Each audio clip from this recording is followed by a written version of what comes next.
que foi o fato de Jair Bolsonaro receber numa vaquinha 17,2 milhões de reais, muito acima do que eles esperavam, inclusive, para que ele pudesse pagar aquelas multas que ele tomou, principalmente lá no período da pandemia, em que ele circulou sem máscara em alguns estados, como aqui no estado de São Paulo. Eu queria começar contigo, Alexandre Bissoli. Você entende que há algum problema em Jair Bolsonaro receber esse montante, ou o problema maior seria na divulgação desses dados que pertencem ao COAF? Veja, Cine, a gente tem um grande problema no Brasil, que é de ficar trazendo a público discussão de assuntos sem dizer o que tem de errado nele. Então, o fato de alguém ter recebido 17 milhões em Pix sem ser atrelado a nenhuma outra afirmação, eu não sei qual é o problema. O que eu vejo daí é um problema na divulgação de uma informação que é sigilosa. Sim. Ou seja por COAF, seja por quebra de sigilo, que deveria ter ordem judicial, isso é uma informação que é sigilosa. Então, você ter um recebimento de 17 milhões em Pix, você vai ter ali, diante das autoridades, a necessidade de recolhimento de imposto de renda. Sim. Você vai ter a necessidade de utilização no que se propôs. Davi, advogado tributarista vai ter trabalho com essa história aí, né? Não tenha dúvida. E, inclusive, ele pode ficar com excedente se ele pagar multa e sobrar, porque as pessoas quiseram dar isso para ele. São pessoas físicas ou jurídicas doando. Diferente se isso fosse no período eleitoral, que ele poderia estar utilizando isso em benefício da sua campanha. Diferente se a acusação fosse que esse dinheiro fosse de origem ilícita, de qualquer natureza. Mas a gente fica espetacularizando uma informação pelo vulto que traz o valor de 17 milhões. Pessoas físicas doando, eu não vejo problema nenhum. O grande problema nessa notícia que eu vejo é a quebra do sigilo da informação. Sabe o que gerou muita repercussão nessa notícia? Eu vou contar aqui para vocês bem de pertinho assim. Porque Jair Bolsonaro recebeu esse valor e, segundo as informações do próprio partido e também dos advogados dele, esse valor foi aplicado em renda fixa, em CDB e, segundo os advogados, não é que ele foi aplicado para que Bolsonaro tenha os lucros com esse valor e não faça nada com eles, mas sim porque enquanto eles recorrem das multas ou não saibam de que forma que essas multas serão pagas, esse valor não poderia ficar parado. Porque teve uma reportagem também do jornal Estadão que mostrou que nenhuma multa foi paga. Então tá todo mundo perguntando, mas se teve doação e a doação foi muito maior, por que as multas continuam ainda no nome de Bolsonaro, Felipe Monteiro? Essa é uma questão interessante, né? Eu tendo a concordar com o Bissoli, porque as doações foram doações assim realizadas de forma espontâneas pela população e apoiadores do Jair Bolsonaro, né? O que é interessante, né? E também, do outro lado, né, só cabe quebra do sigilo por ordem judicial. Então, o COAF tendo divulgado essas informações é completamente equivocado e não dá para aplaudir esse tipo de postura que vai contra o Estado Democrático de Direito. Mas eu queria só colocar algumas questões aqui que surgem quando você vê uma doação desse vulto feita por um ex-político, um ex-presidente da República no Brasil. O que surge de questão para você, Monteiro? A gente tem que ver, por exemplo, que se realmente todos esses valores de 17 milhões de reais foram realmente destinados de forma espontânea pelos apoiadores de Bolsonaro. Porque, ao que consta, tem valores substantivos lá também. 100 mil reais dados por empresários, sim. 200 mil dados por empresários. Ou seja, esses valores também foram realizados por conta do apoio ao Bolsonaro para pagar a multa ou tem alguma coisa por trás. Mas essas questões e essas conclusões só serão tomadas e destinadas por meio de uma investigação normal no curso de um processo. Não dá para você fazer ilação de forma autônoma agora, nesse momento. Ô Capês, isso te intriga de alguma forma, o fato de empresários brasileiros também fazerem doações em Pix? É claro, eles fizeram doações muito maiores do que a população em geral. 10 mil, 20 mil, partido também doando 30 mil. E as pessoas, doações entre 2 e 22 reais. Para você, tem alguma coisa errada nisso? Bom, em primeiro lugar, como o Jair Bissoli falou, vaquinha não constitui crime. Corrupção passiva é o recebimento de vantagem para fazer ou deixar de fazer algum ato de ofício ilegalmente por parte do servidor público. O que me intriga muito, que eu acho que é gravíssimo, é o comportamento do COAF como órgão de governo, não órgão de Estado. E essas quebras de sigilo ilegais, essa mistura entre público e privado já não é a primeira vez que acontece. Quando o Palocci... Mas você enxerga que estaria havendo uma politização do COAF neste momento para divulgar justamente os dados de Jair Bolsonaro? Mas é óbvio, houve um crime de violação de sigilo que tem que ser investigado. Isso é gravíssimo. É mais grave do que a vaquinha que foi feita, porque a vaquinha não constitui crime e a violação do sigilo bancário, no caso, constitui um crime. Quando o Palocci era ministro da Fazenda do Lula, vocês lembram de uma investigação que teve numa CPMI em que se investigava aí uma casa de prostituição, onde se reuniu o ministro com lobistas para discutir temas de interesse do governo, inclusive praticar atos de corrupção. E o que aconteceu? Ele então mandou quebrar o sigilo bancário do caseiro, que era o Francelino Costa. Sim. E que ele estava delatando o que tinha acontecido. E por essa razão ele perdeu o cargo de ministro da Fazenda. Depois, você teve também vaquinhas feitas na época dos condenados pelo Mensalão e também condenados pela Lava Jato, em que foram feitas vaquinhas organizadas pelo próprio PT para pagamento dessas multas. Então, você pode colocar, sob o ponto de vista da questão ética, moral, é um outro tema de que vai discutir. Sim. Agora, do ponto de vista de interesse do Estado, da ordem pública, da prática de violação de crimes, é muito mais grave você ter um órgão que vai invadindo a intimidade, a privacidade das pessoas contra a Constituição, contra a lei, a pretexto de produzir fatos políticos. Isso que é o mais grave que pode acontecer. E me parece aí que o Felipe Monteiro quer criar um factoide em cima disso. Vai lá, Felipe factoide Monteiro. Não, assim, o que consta, o relatório do COAF foi produzido para entregar para a comissão que investiga, a Comissão Parlamentar de Inquérito, a mista, que investiga o 8 de janeiro, né?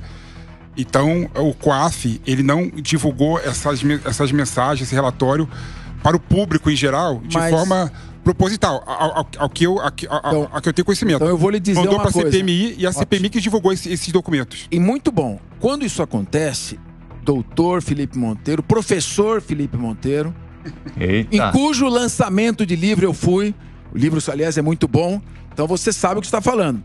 Quando um documento sigiloso, como dados bancários, dados fiscais, é enviado a uma comissão parlamentar de inquérito, é obrigação do órgão que envia colocar no envelope, bater carimbo de sigiloso e enviar com a recomendação de que a violação de sigilo importará em crime por parte da autoridade que recebe o documento.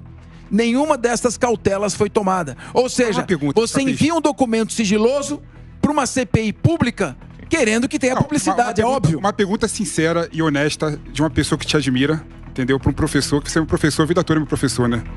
Eu não pareço ser tão mais novo que você, mas sou bem mais novo que você. Pode falar olhando pra cá. Pergunta é a seguinte, Capês. Que rasgação de você seda, não acha? não?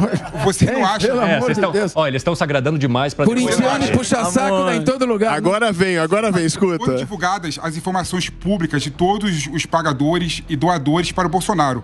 Foi divulgado apenas o valor final, 17 milhões de reais. Você não acha que essa informação não seria uma informação pública, por exemplo? O povo não tem direito de saber quanto que o Bolsonaro arrecadou com o Pix dos apoiadores? Bom, eu acho que teria. Você acha que teria? A Constituição garante o sigilo das contas bancárias, garante o direito à privacidade e, independentemente do que você acha num ponto de vista, você está fazendo uma opinião a partir de um ponto de vista subjetivo pessoal. Eu estou fazendo uma afirmação a partir de dados objetivos. A violação do sigilo bancário ilegalmente, a exposição da privacidade de uma pessoa, independentemente do mérito, é um precedente grave que põe em risco a democracia. Então, não tem violação de sigilo, Capês. Como nós estamos falando... Valor final, 17 milhões. Está falando em defesa da democracia... A doutora o professor, eu acho que assim, é muito básico, né? É muito básico, porque eles estão tentando criminalizar a popularidade. A popularidade, alguém que de uma forma popular angaria pessoas aptas a quererem fazer doações de Pix. Então, até um bom desafio para quem está incomodado, constrangido com essa situação, se coloque também na mesma situação e angarie vaquinhas através de Pix. Agora, criminalizar popularidade é um absurdo. A gente sabe que uma premissa basilar do processo penal, para você começar a investigar, você tem que ter indícios do autor do crime e do fato para você começar, sob pena da gente estar rasgando o Estado republicano, o Estado democrático de direito. Então, assim, é muito tranquilo. Essas discussões que são colocadas, essas narrativas que são colocadas na imprensa e em todos os aspectos, para que a gente fique brincando com essas narrativas tão simples e tão pueris em qualquer primeiro-anista de faculdade de Direito, eu acho que é para desviar algum foco. Bom, a realidade E eu quero aproveitar então até para incrementar o nosso debate, chamar a fala de Jair Bolsonaro sobre essa doação. Vamos acompanhar agora. Muito obrigado a todos aqueles que colaboraram comigo no Pix há poucas semanas. Mais do que o valor depositado. Quase 1 milhão de pessoas colaboraram. Com 1 centavo a 20 centavos, a R$20 em média. Muito obrigado. Dá para pagar todas as minhas contas. Ainda sobra dinheiro aqui pra gente tomar um caldo de cana e comer um pastel com a dona Michele. Com esse valor dá para comer bastante pastel, né? Foram mais de 790 mil doações. Davi, eu queria saber a sua opinião, o seu ponto de vista sobre a questão da divulgação, sobre a transparência dos valores e também sobre o trabalho que quem mexe com a parte tributária de Jair Bolsonaro vai ter nesse momento.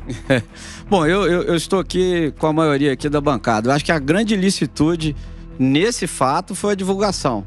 Não sei se efetivamente veio do COAF, não sei se esse vazamento ocorreu no âmbito da CPMI. O fato é que ninguém teve o menor cuidado com essa informação, né? Então se criou um factoide, né? Foram 17 milhões de doações em Pix e ponto final, né? Não se chegou a nenhuma conclusão se isso era de fato um incentivo a algum ato de corrupção. Evidente que não é, porque é uma vaquinha, né? Criminalizaram, como a doutora disse, a vaquinha, criminalizaram a popularidade que o Bolsonaro tem e que capitaneou esses 17 milhões de doações. Enfim, o fato, para mim, criminal, né? E no seio desse problema é a divulgação. Divulgação de 17 milhões, quebra de sigilo bancário, quebra da intimidade. Preceitos são basilares na Constituição, né, professor? Está lá no rol de garantias individuais. E isso não tem o menor valor no país mais. Se solta essa informação, para quê? Para, de alguma forma, criar um fato, né, um factoide contra o ex-presidente. Importante ressaltar, até pra gente já importante ressaltar que ainda que fosse para manutenção pessoal, se ele falasse assim, ó, vou fazer uma vaquinha, um Pix para me manter, porque eu não tenho mais salário de presidente, não sou mais deputado, vou me manter. Eu acho mais nobre, mais saudável que os eleitores dele o mantenham do que o fundo partidário, que é o que ventilaram aí que o PL pagaria salário, esse tipo de coisa, que aí é de todos nós que estaria saindo dinheiro. Então, hoje, pessoas físicas que o apoiam doarem 17 milhões, 20 milhões, 100 milhões, se ele recolher os tributos relativos a isso, se a origem não foi ilícita, e me parece que ninguém questiona a licitude da origem do recurso, e se foi utilizado para sua manutenção pessoal, qual o problema? Como ele falou, se ele quiser comprar caldo de cana e pastel, se ele quiser ir no restaurante mais chique do Brasil e comer com esse dinheiro, foram os eleitores dele. Ah, mas ele pediu para pagar multa e sobrou um saldo aí que ele vai usar pessoal. Quem tem que ficar bravo com isso é quem doou, são os eleitores dele. O que a gente poderia questionar em último caso é, o partido vai pagar com fundo partidário salário para ele. Aí é outra história, dinheiro público. Então me parece que quando se acha uma solução saudável para quem o apoia, dar dinheiro privado para manutenção, isso vira um problema. Então qual que é a solução no Brasil? É a pessoa passar fome? É fazer o quê? É arranjar contrato com empresa empreiteira americana para cobrir... Porque tem até isso, né? No Brasil já teve até juiz que saiu de Paladino foi trabalhar para a empreiteira que ele investigou. Então dá e aí quando a gente põe pessoas físicas pagarem aquela pessoa que elas apoiam e admiram, vira um problema. Qual é a saída então? Pessoal, eu quero